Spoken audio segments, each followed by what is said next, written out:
Hello all, Sam Dickinson from the Model Train People. I should have everything finally fixed for the audio this time around, figured out where my problems were coming from and what I need to do better for the future to make sure that the audio is sounding as good as it possibly can. So hopefully we don't have any more problems. A quick reminder that we are still having our Allegheny Steam Gala October 10th through the 12th. This should be the last episode that comes out before that. So yeah, October 10th, which is a Friday, we are going to be in Rock Hill, Pennsylvania at the East Broad Top Railroad and Rock Hill Trolley Museum. Saturday, October 11th, we are going to be in Cumberland, Maryland at the Western Maryland Scenic Railway. And Sunday, October 12th, we're chasing 611 on the Shenandoah Valley Express. I believe that's what it's called.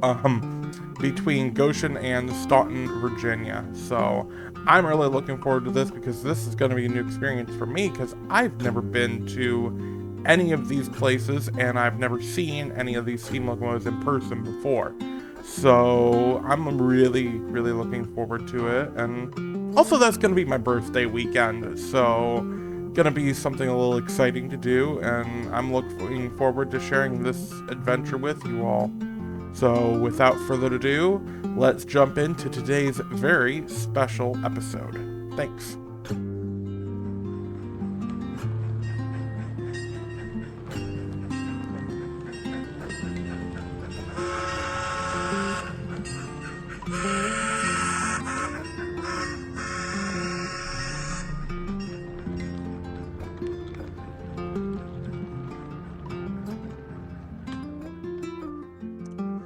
Okay, so I have adjusted all of the volumes. I have put a filter on my microphone to filter out the electrical charge sound. Nice. I've done multiple recordings.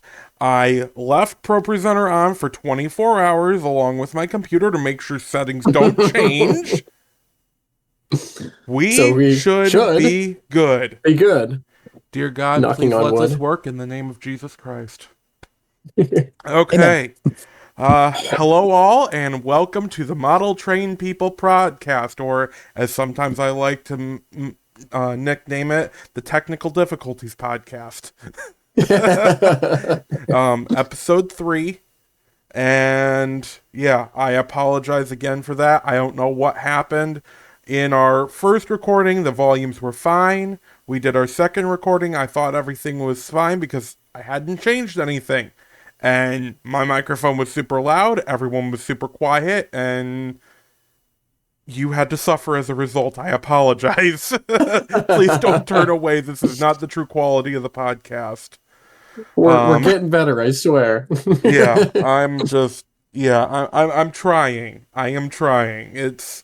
We said it was going to be a learning experience, so next step is going to be to practice learning how to separate my microphone recording from the desktop audio recording, so that I can have that separate in case something like that happens again. And then after that, it would be having other people do backup recordings alongside of us.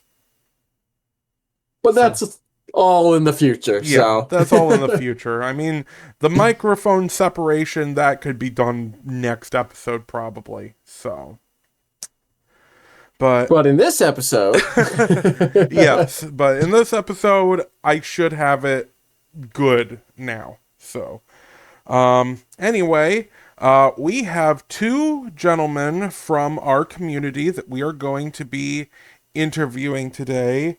We have Aaron Thompson, and we have Roderick Nagashima.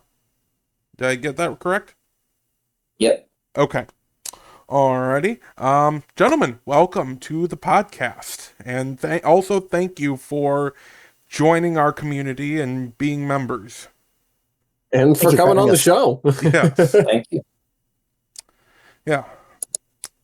So Today we are going to talk about something that is a little bit different for some people who, especially if you happen to be listening to this in North America, you may not be aware of, but something that clearly in our community has really exploded in terms of its interest, and that is people who model Japanese railways in North America.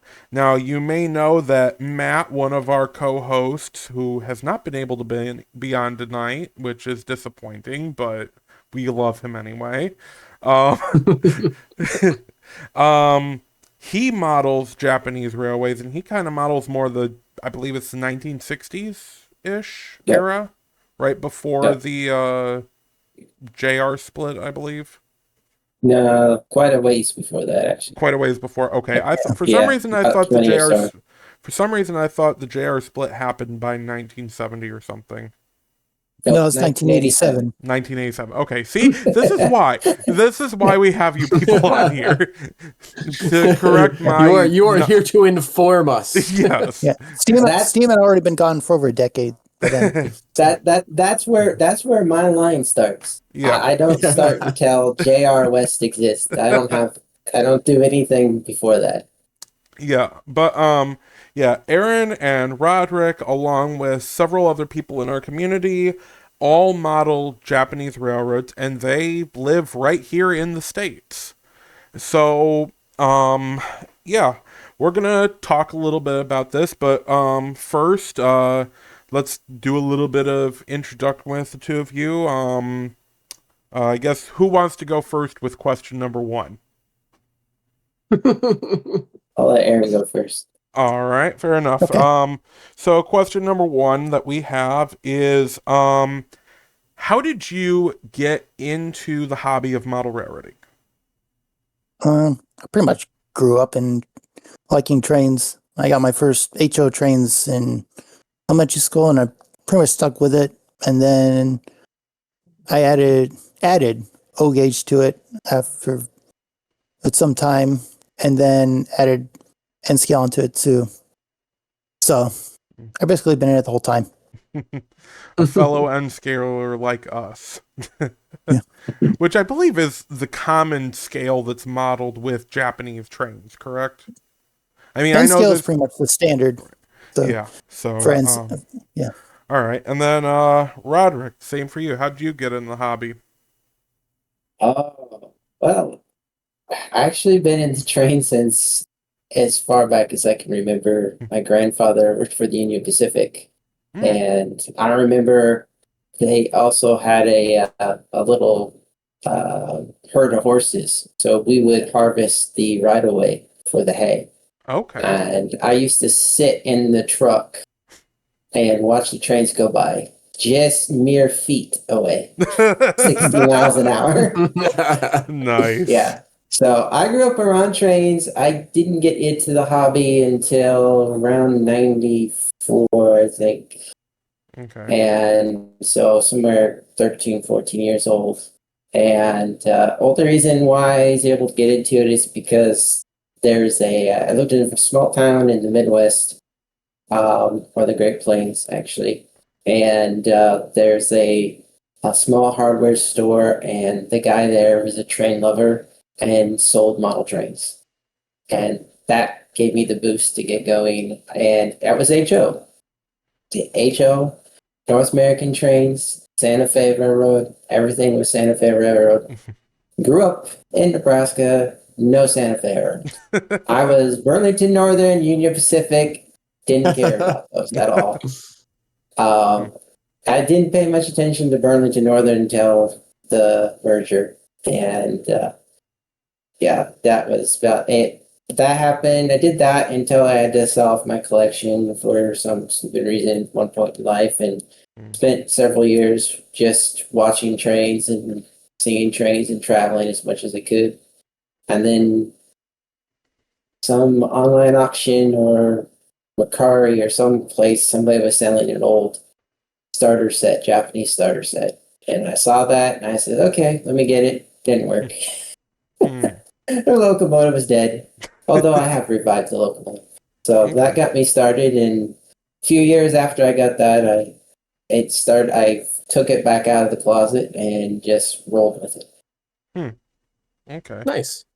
Alrighty. Sounds like you both have pretty interesting stories in general, just for both different but similar at the same time. So, Yeah.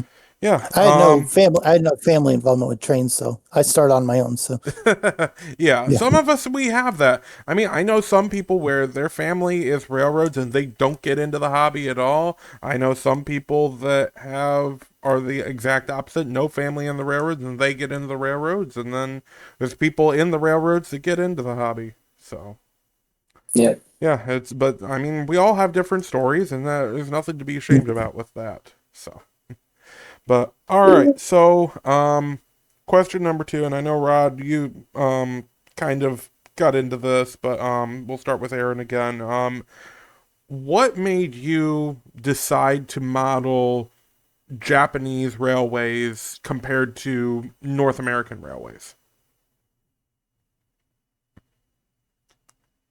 I've kind of wondered that myself. It's one of those things like Great you get question. Into, it's one of those things like you get into. It's like, well, why did I really get into it? One thing I've kind of realized is just how Japanese rally culture has basically kept alive, whereas as North American rally culture has kind of seen a decline over the years from like its golden years in like the mid 20th century. Japan's railways have maintained that level of rally culture. And another reason I did was to combine trains with my other Japanese interests. So basically just kind of merge them all into one kind of super hobby with Japan at the center. Okay. I'm just curious. Are any of those interests involving anime? Some of them, yeah. Okay. Yeah. I built Gundams too, and Okay. I purposely stick with the 1/144th scale ones to keep them compatible with N scale trains. Okay. Yeah. I So mean, I've basically had two sides of the same hobby for me. right. Cool. I mean, Cool. I've had my fair share of appreciation for Japanese trains. I think that they are very beautiful looking models. I mean, I think their whistles are absolutely 10 times better than half of the steam locomotive whistles that we have in North America. They're very elegant. And even one of my first toy trains was a Japanese. I remember it was a Brio Shinkansen Class 0 that I had, and that was one of my favorite pieces in my wooden collection. So, and then of course I had my anime phase in college. I watched the railroad animes, Rail Wars, Galaxy Railways, Galaxy Express, all that fun stuff. I watched them just because it's like, hey, I like trains and these are anime about trains. So I just had that there. And heck, there were even a few Transformers that were trains and people forget about that.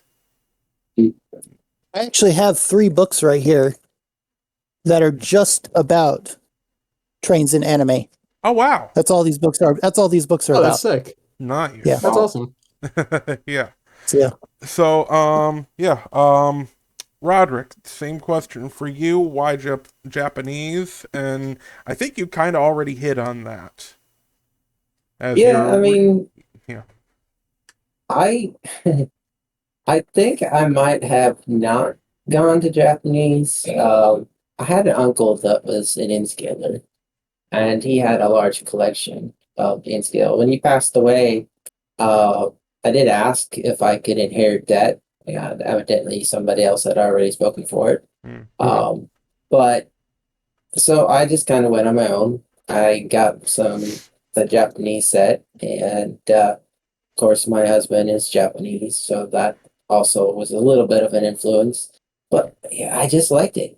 Uh, I will mention that I'm not a Shinkansen fan. I mean, I'm a Shinkansen fan of the Shinkansen, not of the models. Mm. I've had one in my house, and it actually was owned by Matt. And the only reason why it was here was I put a DCC in for it. That's the only reason.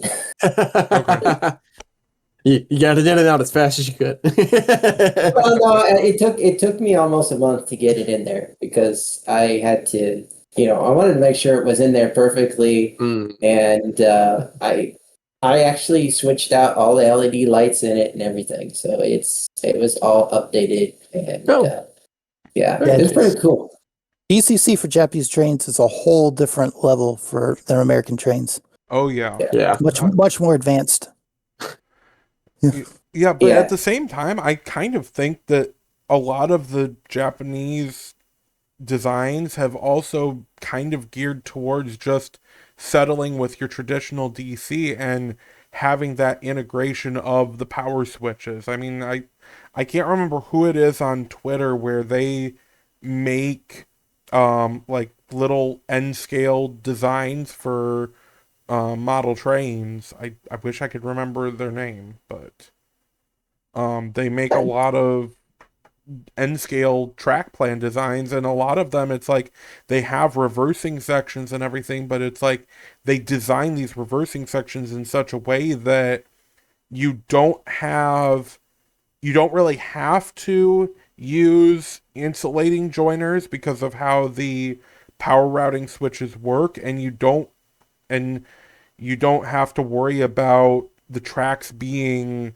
misaligned or anything. Like, they don't have balloon tracks or anything. They're just like and they're not even Y tracks. They're more of a different design of track, which I think is kind of interesting to say the least, that even in those simple areas they still find a way to say you can have just as much fun with the normal typical DC style as you can with the DCC style. So I definitely have that appreciation for them. But then again, that's also because in Japan you don't have a lot of space. I mean, Yeah. you have probably about as much space as Dennis does. No offense. No, that's a fact. But That's why Kato Unitrack was designed the way it was for those small spaces mhm. to get set it up and then take it apart easily. Yeah. Yeah. Yeah, their module system has definitely come a long way and is probably one of the biggest standards in all of North American modeling. So, yeah. Yeah. All right. But I just have to note on this. Okay. I do think that DCC is starting to grow in Japan. Okay. Oh, is I it? think it is more and more because I've been seeing a lot of things. Like there's a some guy who's making YouTube shorts about how to install DCC on Micro Ace and Green Max and Tomex vehicles. Oh. So I think there's a lot of expansion on it, and it's just taken a while. But you think it's catching on? I think it's starting to catch on just slowly. Cool. But I mean, I think it helps that we have like DCCEX and stuff like that, which is easier for them to get their hands on. Mm-hmm. I think it's kind of ironic how Japan's like the world leader in railroad technology, but then Yeah, full scale. they're still in DC with model trains over DCC. Yeah. It was a little bit funny. Yeah. It is interesting because I mean, they even had the sound box, which that's true. Yeah, so the sound box I wish I knew about that years ago. I mean, I remember an early back, I want to say it was probably in the 1970s or 80s, someone had designed a very primitive version of DCC. The best way I could describe it is it was more like how the Bachmann DCC system is, where you have options 0 through 9, and 0 being you can run a DC, but instead of programming a decoder, it was more like one of those quartz chip radios where each locomotive had to have its own frequency chip installed so that it would understand which signal it was. It wasn't like today. It's not programmable per se, but it's like you install a specific chip and then it responds to a specific frequency. Yeah, it's hard programmed. Interesting. Yeah. But and I think that one could probably go up to about 16 different locomotives. But like the Kato soundbox, though, that was an interesting system, and I wish I had learned about that sooner. I would have loved to have something like that, and all the different program chips and cards that you could inject in it. It had the pre-installed momentum and everything. Like, that was just an amazing, amazing system, and I feel like it was overlooked a lot in the industry. But I mean, that's neither here nor there. But now if Japan is finally starting to move up, it's like, well, we'll see what happens. But I mean, a lot of people still buy DC just because that's the more affordable one. I mean, when push comes to shove, if you have to choose a DC or DCC locomotive, 9 times out of 10, we'll probably just go for the DC and say, oh, I'll put a decoder in it later, which sometimes ends up actually being the cheaper option. I mean, I've been able to find locomotives that are like probably $100 at most, and usually they're a lot more, and I find the decoders for really, really cheap. So in some ways, and you can pick your own decoder. Say what? And you can pick your own decoder. Oh yeah, exactly. Yeah. So you don't have to. Although decoders is their TCS has a little bit of a neck on decoders because they actually make 2 decoders specifically for Japanese models. That's right. And so they actually fit into the models so much nicer than the comparable ones they make and Digitrax makes. Well, I've been using Digitrax and the other ones, but Digitrax always has the round LEDs. They almost fit perfectly, but those round LEDs screw up everything. Okay, so one more thing on there. I guess I should also mention that the DCC that I see is more of a generational thing too. The younger people are doing the DCC. The older modelers are still DC. Sticking with the DC. Yep. Yeah. All right, that makes sense. Yeah, that makes sense. But then again, it's like me. It's like, yeah, I appreciate DC or DCC, but the majority of what I have is DC, and most of that's because a good portion of it is inherited, and a good portion of it I have not had the ability to just go in and change the decoders yet. So I mean, I know how to do it. I just haven't done it. So. All right. Moving on to question number 3. Oh, yeah. Work in progress right there. Yeah. I got a couple of those too. Yeah. Is that the one where the decoder's split in 2 pieces at each end? Oh, this one's actually, this is just a full hardwire. Not to get too far off topic, but there's the decoder right there, and there's all of my wiring nonsense. Yeah. Half of the frames milled. Yeah. I'm still trying to chip away at the other half. Okay. Get the wires to fit. Yeah. I have to roll over and pick up something. 1 second. Oh boy, what have I done? I've derailed the podcast. Don't worry, I won't let it go for too long. But then again, we do need. We're moving a little. We're moving a little faster than I expected, so I don't mind the extra filling. Okay.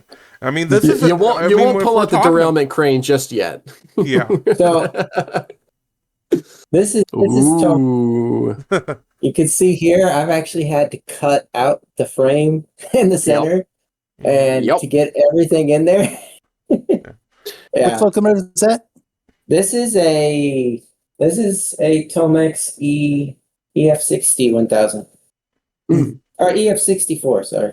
Yeah, for those of you who are just listening, Dennis and Roderick are comparing their bird's nest of wiring on their N-scale locomotives. We're holding up locomotive frames that have had several bits milled out of them and chipped out of them and are now full of wires. Yeah, looking like an eldritch god or something.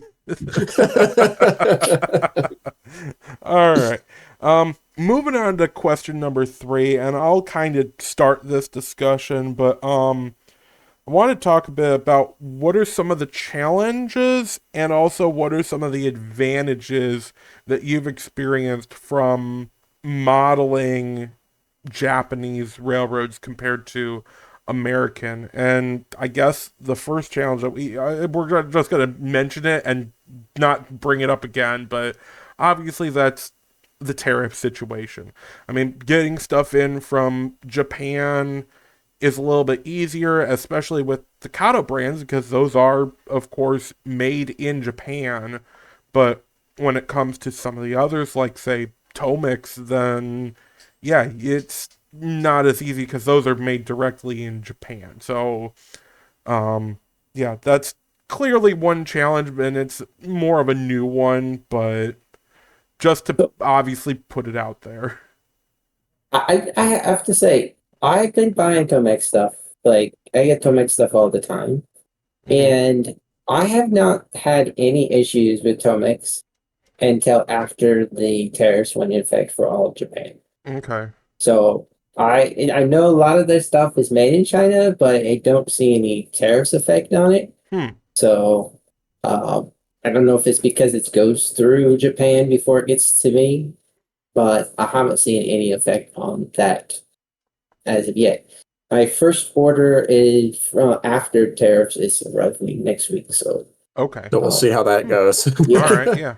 Yeah, keep us informed in the server. I'd like to hear about that because and we'll talk about this later, but I've kind of been curious about Tomix track and I've bought a Tomix frame for my for one of my kit bash jobs.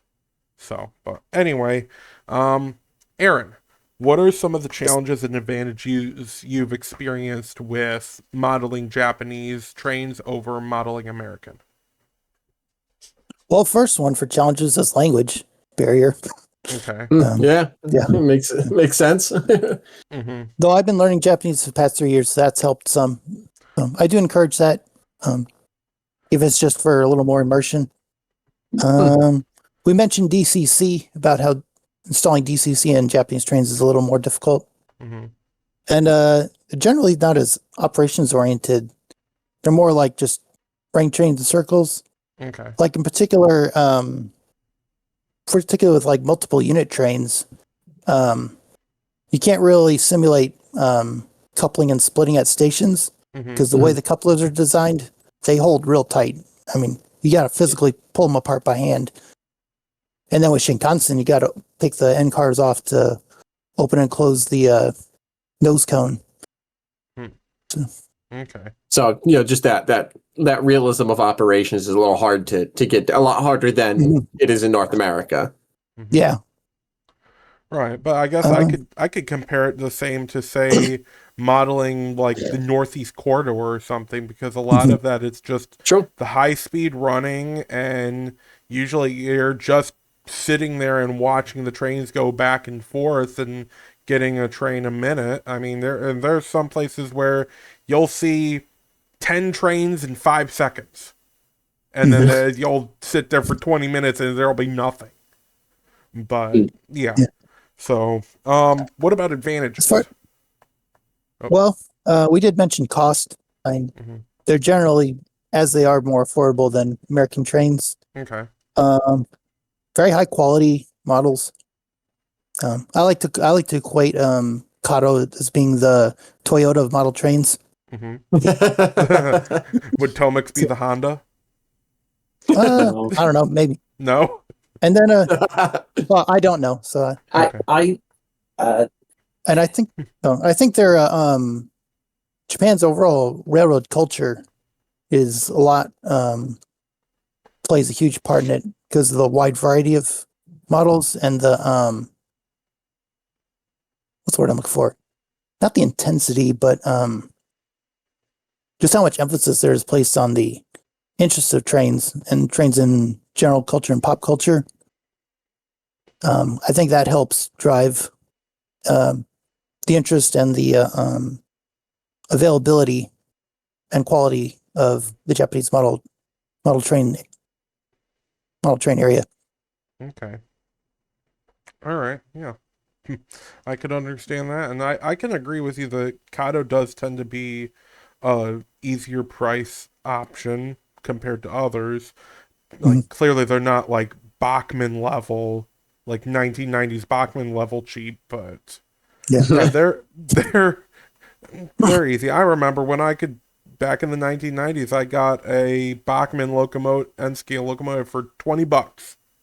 I remember that clear as day. Mm. And it's like, yeah, it's not like that anymore. Roderick, what are some of the challenges and advantages you've experienced with modeling Japanese? Uh, I have to say the challenges that I find is uh, there is a market for a large variety of trains, but the trains also are very limited quantity for a limited Mhm. time situation. Mhm. So that really drives an issue, and has you have to go looking at the secondhand market a lot. Yeah. Okay. So if you're not looking at a secondhand market, you will not get some of the trains sometimes. Okay, so Uh, is this why trying to find a class 0 Dr. Yellow is so difficult? oh, I think I just opened a can of worms. We've hit a oh, nerve. yeah, yeah. That one, yeah, I have been able to find two of them for sale in the last year, Okay. and they're very And hard. Plus, they were only made, to my knowledge, by Micro Ace. I have not found any evidence that Kato or Tomex has ever made one. Hmm. They've only made the 923 and the 9, or wait, so the 923 and the 925s. So basically the ones look like the 700 series. Okay. So the newer ones. So yeah, it's like, yeah, like why it's like so hard to find. Right. Um, but you know the Dr. Yellows are dead. Mhm. I heard they were changing, but I don't recall if they're. I heard something about the Yeah. Dr. Yellow trains changing, So but with Dr. Yellow, we're sidetracked here, but Dr. Yellow, there is one I'll talk running. about Japanese trains. Yeah, there's one Dr. Yellow running now, and I think it retires next year. okay. It up until last year, Dr. Yellow schedules were never published. You can Mhm. actually find Dr. Yellow schedules now Oh wow. because they're leading to retirement. So they've actually published the operating schedules, which has Hmm. never been done before. Okay. So yeah, the last one will be retired next year, and because they don't need them, they can fit all that equipment into a small space on it.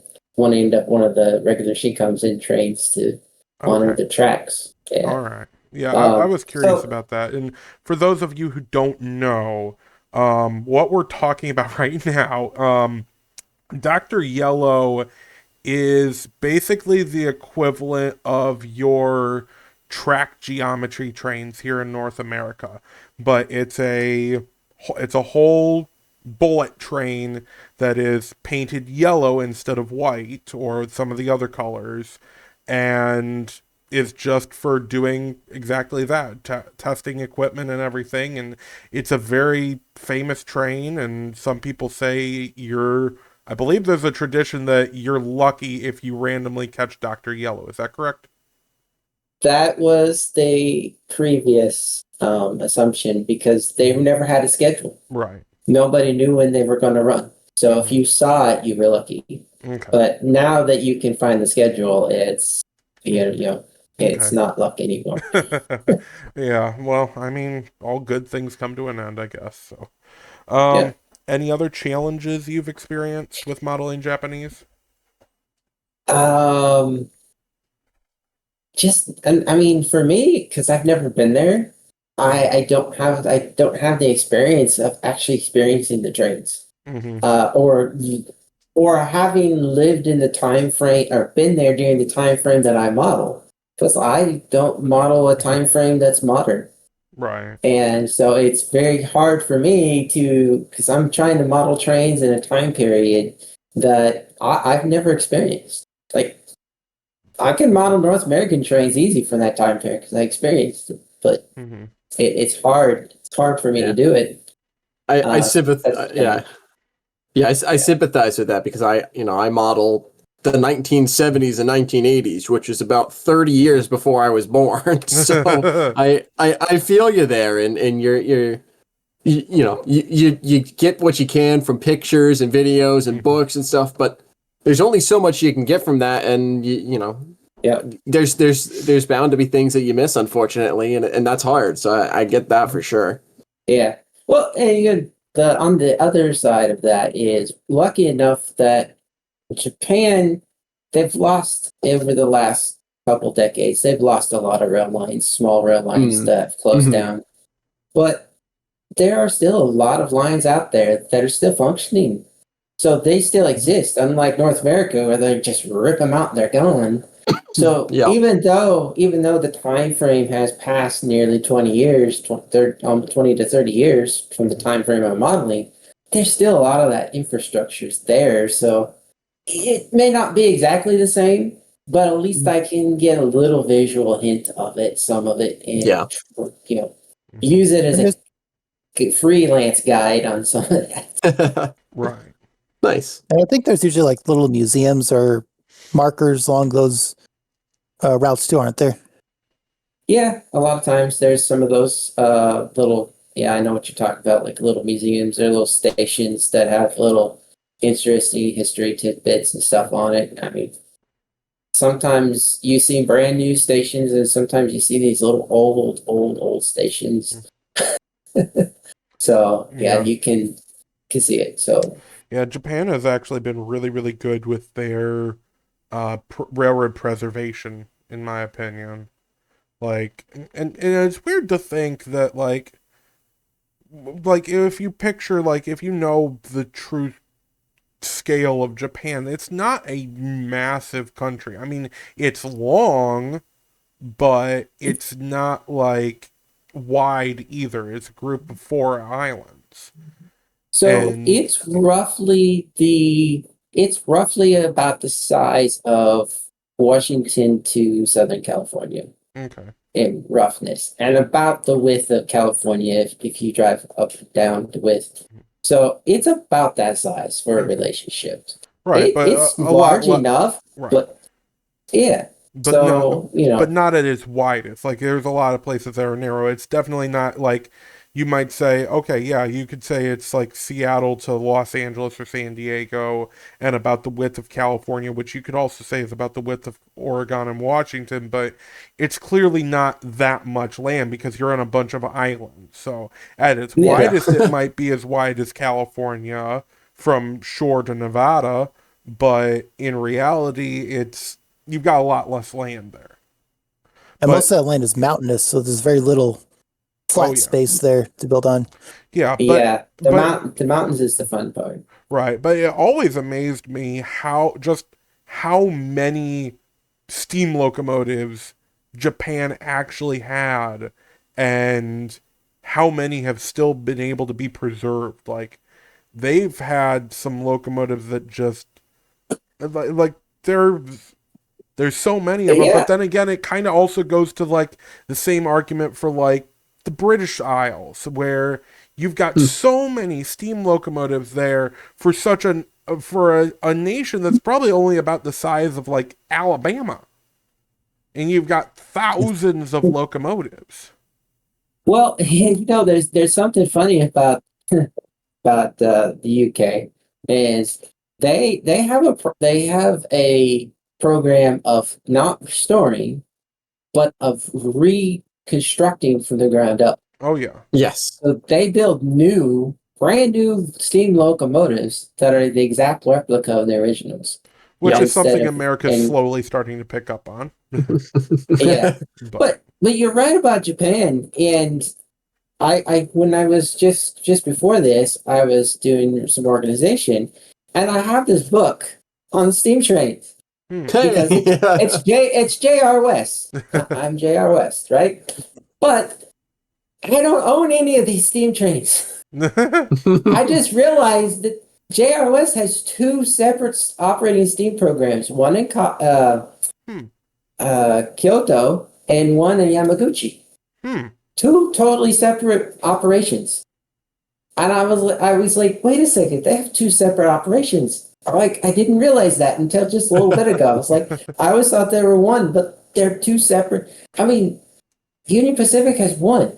And this is only a small section of steam locomotives. Look at this roundhouse full of steam Sheesh. locomotives. Ooh, beautiful. Is that the Railroad Museum in Kyoto? Yeah. That picture, yeah. Well, no. This is not the Railroad Museum in Kyoto. This is the steam operations. So all of those engines are operational? I don't know how many are fully operational, but I know there's at least 4 or 5 that are operated. Okay. And So one of them is little. This little guy right here. Look at this little guy. He used to pull excursions. Now they just use him as a switcher. isn't that That the little same? teeny Okay. Yeah. For those of you who are just listening, Roderick is holding up what I would say is a coffee table hardback book that has a dust jacket that, if you fold it out, it is a whole like 20 stall roundhouse, and each stall has a steam locomotive in it, and that's just one roundhouse. But that, I think is. I remember running across a video, and I've come back to it, where it was the day that Japanese Railways as a government entity was shut down and split into multiple companies. And I remember on that video, they had about a dozen steam locomotives, and they had this musical conductor come up, and he basically led all the steam locomotives into playing Auld Lang Syne off of their whistles. Is that the same roundhouse? I can't say for sure. Okay. There is mention in this book of the DVD, and I honestly don't know, but I'm going to have to find out if there is a DVD that matches it, or if I can find the video, because I'd like to know. But yeah, this was something I found on Yahoo Auctions, and I was like, I gotta have it, and then realized it's far away from the steam locomotives I model. Right. One other thing about Japanese steam is that Japan ended its steam age rather late. They ended in 1975, Yeah. long after the U.S. had retired its steam locomotives. Yeah. So it was pretty close to modern when they still had plenty of locomotives available to pick from. Right, but it's also interesting to comment on the overlap, because if I'm not mistaken, wasn't it 1968 that the Shinkansen Class 0 was first introduced? 1964. 1960. Okay, Yeah. so even earlier. So you still had like a 11-year overlap between having the Shinkansen bullet trains first introduced to having the final revenue steam locomotive retired, which is impressive to say the least. And on the Akita Mini Shinkansen, which Mini Shinkansen is another story we can get into, but for another time. But yeah, there's a steam locomotive operation there, and the steam locomotives and the E6 series Shinkansen will actually pace each other. Yeah. So Well, that because in that it's a whole nother story. But the mini Shinkansens have places where they've run over track that actually has railroad crossings. So it's unique because the mini Shinkansen is to fit into tunnels that were originally built for when steam trains were run. So without having to rebuild whole brand new trackage, they just use a track that is a standard gauge track next to the narrow gauge track in the same spot, so they can use the same tunnels and stuff without doing all new stuff. yes, and for Not long distance, but yes, and for reference for listeners who aren't aware, the majority of the Japanese railway network is actually Cape gauge, which is 3 foot 6 inches. But their Shinkansen bullet trains are, the majority of them are All of them. All of them. well. Yeah. I've heard of a few comparisons, but for reference, all of the bullet trains run on standard gauge 4 foot 8.5 inches. Yeah. But I have heard of a few where they took the design and they scaled it down a little bit and managed to fit it on the Cape gauge, correct? And that's what you're referring to with the mini ones? No. No, just the clearance gauge is reduced on them. Ah. They're still standard Yeah. gauge Okay. because Oh, once They- they they leave s- the once they leave the mini Shinkansen, and join the regular Shinkansen line, Mhm. they'll couple up to a standard Shinkansen and then head south to Tokyo Okay. as one train. oh, interesting. Yeah. All right. So it's like a two section train, kind of like my immediate reference here in the U.S. The 20th Century Limited coming out of New York City, you go up to Albany, and then a section from Boston would meet it there, and then both trains would combine and go to Chicago. Mm-hmm. Yeah, so that's how it would operate. But so think of it as that first section is like railroad crossings and stuff. So you operate at 125 miles per hour. But then as soon as you meet up with the other one, you're on the standard Shinkansen lanes that are totally separated. So now you're going twice that speed. Mm-hmm. Mm. So if you look up videos of JR East Shinkansen, like particularly the E5 and E6, you'll see there'll be two trains coupled together. Mm-hmm. Yeah, I've Yeah. seen the videos of those before. So Yeah. Yeah. But getting back on topic, so I know you, Roderick, you mentioned a little bit of the challenges. What are advantages that you've noticed with modeling Japanese? Well, right now it's the yen to dollar ratio is really good. So Okay. like 400, 40,000 yen is only like $250. Oh, wow.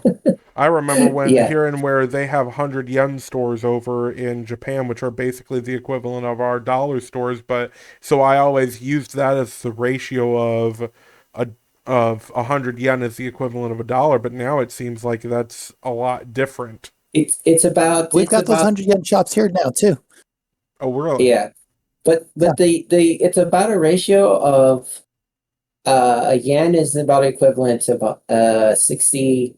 I want to say about 67 cents. Okay. Yeah. All right. So, and that's you said 100 yen? Yeah, so 100 Okay. yen is about the equivalent of about 68 cents. I think. No. Is it 68 cents? Yeah. At the Yeah. time of recording, anyway. If this dates. Roughly, yeah. It varies, but it's Yeah. been about that. It's been about in that ballpark for the last couple of years. That's why I've spent so much on Japanese trains in the last 3 years. But the actual value of the train is like, if I would have got them 10 years ago, I would have probably got half as much as I got now. Okay. All right. Moving on to question number 4, and this I would say this one kind of ties into question 3, but it's also something that's clearly different. How does modeling Japanese trains affect relationships with other hobbyists who model North American trains, or how does it affect your involvement with model railroad clubs? And Aaron, again, we'll start with you. Well, they definitely turn eyes at train shows. Because the group I'm with, I'm the only Japanese modeler, so people seeing Shinkansen. Sometimes I get funny looks because they don't even know what it is. Mhm. I have to explain it's Japanese. Mhm. Where I really get a lot more, I haven't had a chance to actually show my trains yet, but where I get a lot more engagement is actually in the Japanese groups I've been with, as Okay. opposed to the model train group. So that's kind of something that I've noticed, and something I've also seen other Japanese modelers have noted as well. Okay. Yeah, so kind I of think- birds I of a think- feather flock together. I think a lot of American modelers don't know what to do with non-American trains in general, not just Japanese. Okay. True. Well, I mean, It's like they're yeah. oh, go ahead. I don't know. I don't know what I was going to say. Well, I was gonna say. I mean, you could always take a or do a what if scenario, take a Japanese bullet train and repaint it into Amtrak.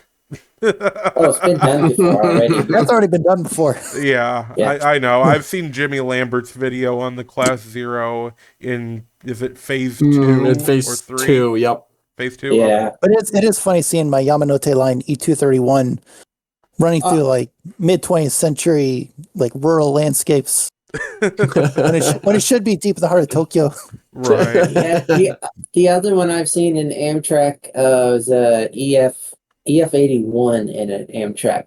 Oh, yeah. Instead of the Oh, yeah. GEs, instead of the GE, Yeah, instead of E60, yeah. yeah, the Okay. E60, they used the EF81 in its place. Was Yeah. that Which Con- actually is not too far off looks-wise. Right. Yeah.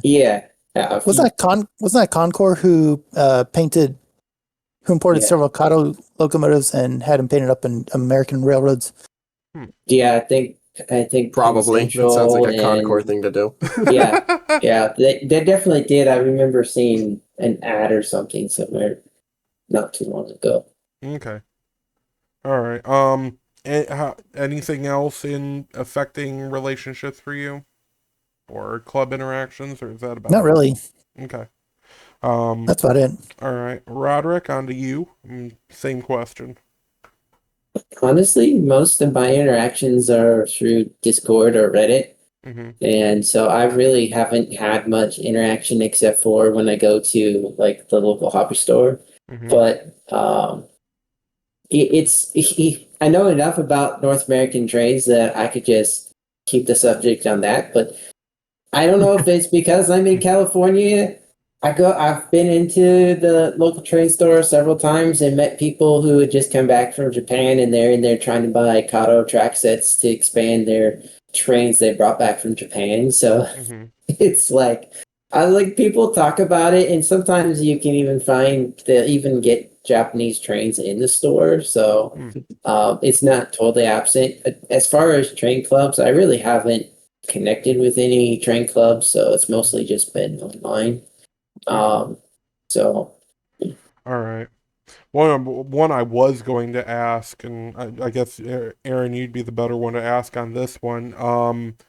Does the scale difference affect interactions with clubs at all? Because based on the fact that most Japanese trains are running on 3'6" gauge, and the other trains are obviously running on N scale, that makes it more about a scale of 1 to 150 compared to 1 to 160, which is a little bit larger. But have you noticed any issues in interactions with those trains compared to the American ones?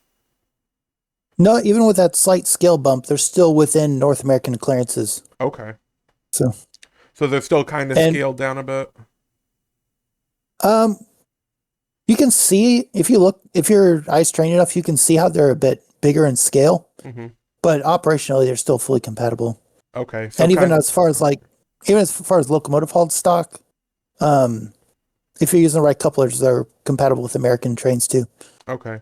So kind of the same of how like British 00 and American HO are compatible, because they use even though they're slightly different, it still use the same gauge of track. Yeah, and it's the same thing there. They're still within the clearances of North American HO, Right. so Okay. they're fully intercompatible. Now, I have one more question, but I'm actually going to add a second one on here just because I realized we never really talked about it at all. And I know for some people out there, this is going to be very Greek to them because they probably don't even know what. No. Japanese, not Greek. I'm just trying to use the colloquial term, but yeah. Nihongo desu. What exactly do each of you model in terms of Japanese? Like, do you just do a smorgasbord of picking your favorites and modeling them, or do you model something specific? And Aaron, again, we'll start with you. So I've actually purposely tried to collect something of a cross section of Japanese railroads. Okay. I've got a little bit of got at least one piece of equipment from each JR group. And I've got some JNR and private railway equipment. Okay. A lot of my stuff does tend to be more 2000s era, which is my favorite era because that seems to be when the widest variety of trains was running. Mm-hmm. And it seems to be rather Tokyo centric, but that wasn't the original intent. Mm-hmm. So yeah, I'm trying to be as broad as I can with my train collection. Okay. Because I'm trying to collect, showcase Japanese railroading as a whole. Okay. Yeah. So kind of like if somebody is ever curious about it, you can just show them and say, you can show them all of it and just say, this is a general idea of what modeling Japan would be. A glimpse into the window of Japan, Yeah. so to speak. Which This is really nice. There's one time I showed a picture. I haven't had a chance to show my actual models, but I showed a picture and people say, "Oh yeah, I've been on that train." So that's really nice. Okay. And Broderick, same for you. What exactly do you model in Japanese? So I actually started out with what they call the Blue Train, and it was the EF-66. To me, the EF-66 Zero Series is like a Cadillac of trains. Mhm. It did gorgeous detailing on it. It was just like this beautiful smooth sides. And so to me, that's where I started, and I tried to stick with that. I got a little bit off on side at first, so I have a couple JR East locomotives that were used in JR East area. But I eventually navigated all the way down to JR West, and kind of because I kind of like the coastal area between Osaka and Toyama. Mhm. But that kind of died when I found out, when I fell in love with the 381 series. Hmm. And 381 series travels between, not sure 100% the area they travel, but they do travel from Oka.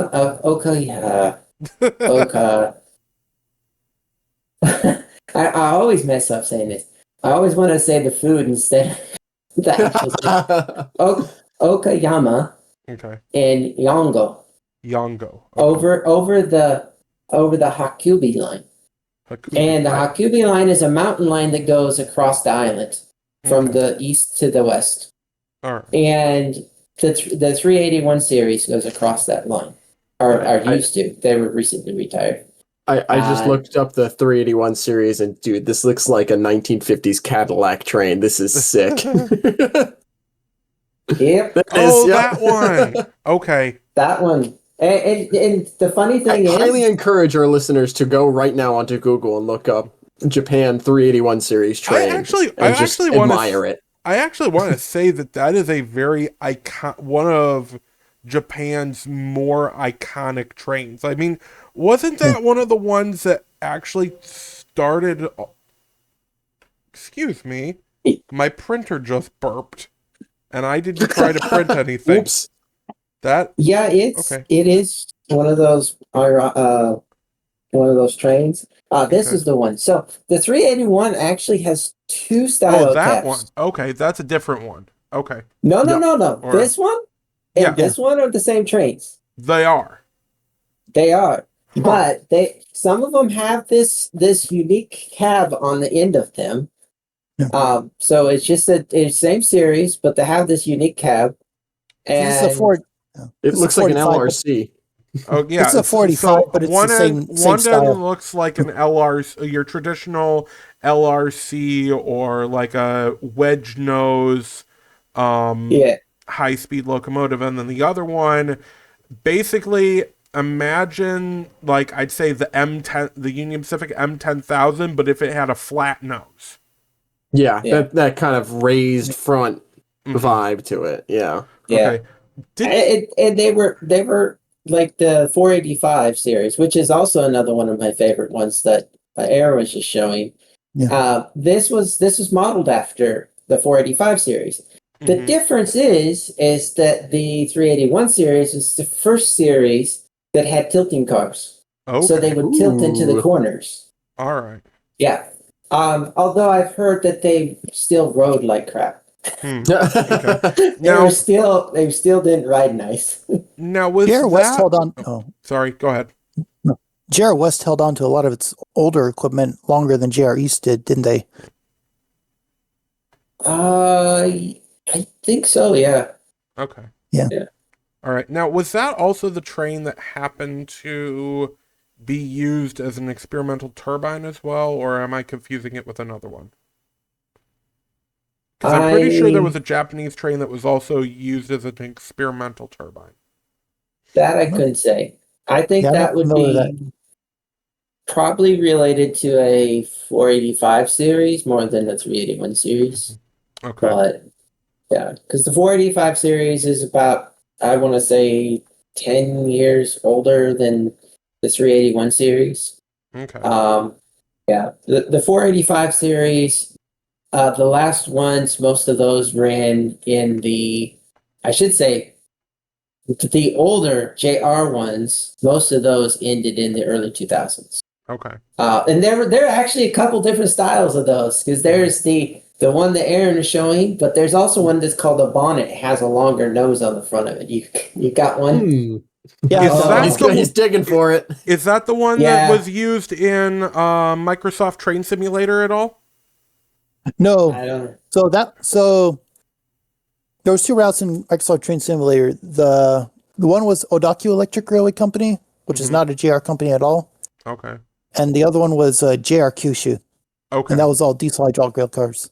Okay. Here's the bonnet style. Oh, those ones. Yeah. Okay. Yeah. Now that one looks a Yeah. lot more like cross. Looks like an Alco PA. So Or- there's a Yeah. Or yeah. I'll let you know the difference between it is the one with the bonnet is the 0 series. Uh-huh. So it's the 485 0 series. The one on the left is either a 200 or a 300 series. Okay. This one's a 300. So yeah. All right.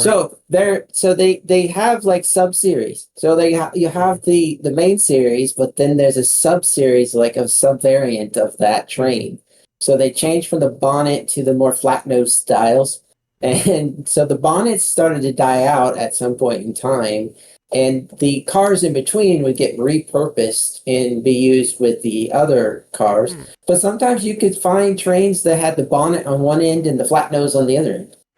Yeah. Interesting. In fact, the instructions for my 45 has a consist with that very configuration. That's why Yeah, I got this. That's why I got this bonnet car. I only have the one bonnet car. I don't have a second one. Cool. Alrighty.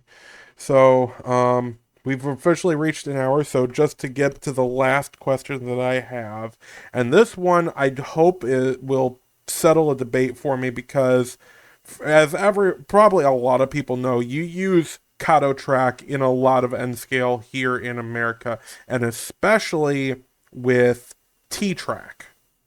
But there is a competitor manufacturer of sectional track, and that is Tomix, which is the other big Japanese company. So I have a question for each of you, which is, now you can do this also on talking about the products of the locomotives and cars and whatnot, but I'm kind of more focusing on the track here for this one. But when it comes to Kato versus Tomix, which do you prefer and why? I primarily use Kato just because it's readily available, Mm-hmm. but I have made a point to include at least some Tomix just so I get some experience with it. Mm-hmm. And they also have like a multiple unit storage yard, particularly that is only available in Tomix. Hmm. So Okay, Yeah. so like if you get a Tomix accessory building or something like that, you'll try and get the Tomix track to fit in. And ironically, that's what the Kato adapter track was originally designed for, to hook up to the Tomix track. It wasn't really designed to hook up with everything else. But Right. Tomex has their own adapter track to go the other way too. oh really? Hmm. Okay. I Huh. didn't know that. Okay, Yeah. well, there you go. Yeah, any others reasons or comparisons? And my next layout is going to be all T-track modules, so that's kind of a reason to stick with Yeah. unit track, Yep. at least for the main lines, Okay. and then maybe squeeze in Tomex here and there. Okay. All right. And Roderick, same for you. Kato or Tomix? I used to be Kato, Used but to be. in my limited space of my layout, I got tired of dealing with turnouts that didn't line, or I had to like do 1,000 switchbacks to get to where I wanted to go. Hmm. And so I says bye bye to Kato. I sold everything and spent 2 entire shipments from Japan of Tomex track. Hmm.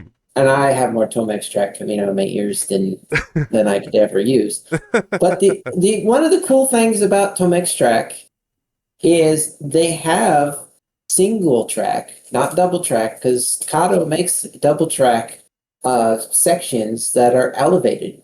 So when you go around the curve, you're trained still. But Tomek has that in single track. Hmm. So you set it side by side and use it as a double track, but you can also operate it as a single track.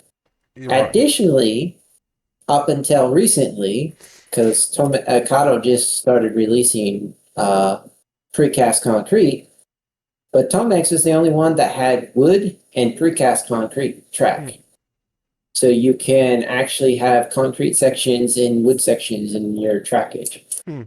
So like all of my yard except for where my passenger EMUs are parked is all wood track. Are wood ties. And all my main lines are mostly all concrete. So, I use that to model. Now, the only downside with Tomex is, and it's not that it's unrealistic for Japan, but if you were to use it anywhere else, they have switched to using on most of their ties for their most common turnout is what they call synthetic ties. And this is actually a thing in Japan. I didn't know this until I was watching a video recently, and I actually seen a switch that was all synthetic ties. They look exactly like my turnouts. Okay. So they do use on their standard turnout synthetic ties, but like I like the variety of turnouts. They're curved turnouts. They have 3-ways. They have the double slips. People looked at some of my early plans, and I had like 2 rows of blocks of double slip switches, and people are like, it's insane. Why you got turnouts like that? I was like, because I got too many tracks and they need to be able to go different places and have trains be able to pass each other and get in and out of the yard. Right. I've simplified it, so I only have a few now, but it's like without that, I'd have to have like 5 turnouts to get what I can do with a double slip sometimes, Right. Yeah. And I agree with that because I've noticed that Tomix seems to have a leg up on Kato in terms of the options of track that they actually have, because not only do they have a 3-way switch, like imagine a Kato Y switch, but it has that third track going straight up the center, but they also have curved switches. I believe if you're to compare, I know the radiuses between the two are different, but in comparison for Kato, if you have, which would be the 282 and the 315 curves, which are your standard curves for T-Track, the Tomix version of those curves are what uses those crossover switches, or those curved switches, which curved switches are really, really, really handy when it comes to modeling in small spaces, because you can, by having those curves, you can suddenly fit more into a smaller space. Then also, Tomix has more crossing variations. Like I believe they have don't they have like a 12.5 degree, and then also 30 degrees and 45, the variations of degrees of diamonds? Something like that. I don't. I'm not too aware of many prototype applications crossings, apart from maybe like where double track mainline might divide. Right. Because Yeah, I mean, crossing. right. Because Kato only has the 90-degree crossings and the 15-degree crossings. Like they don't. think They it's- have a 30 too. Kato has a 30? It's- I believe so. Since when? I think The that- only 30 that I could think of is on their double crossover, but I have never found a 30-degree Kato track. And their 15 is available in a left and right. Yeah, And one, that's aren't the they? other thing, funny thing too, is because of how they are, one track has to be shorter than the other, so they have to offer left and rights of both of them. But Well, like, it's Tomex has to do that too.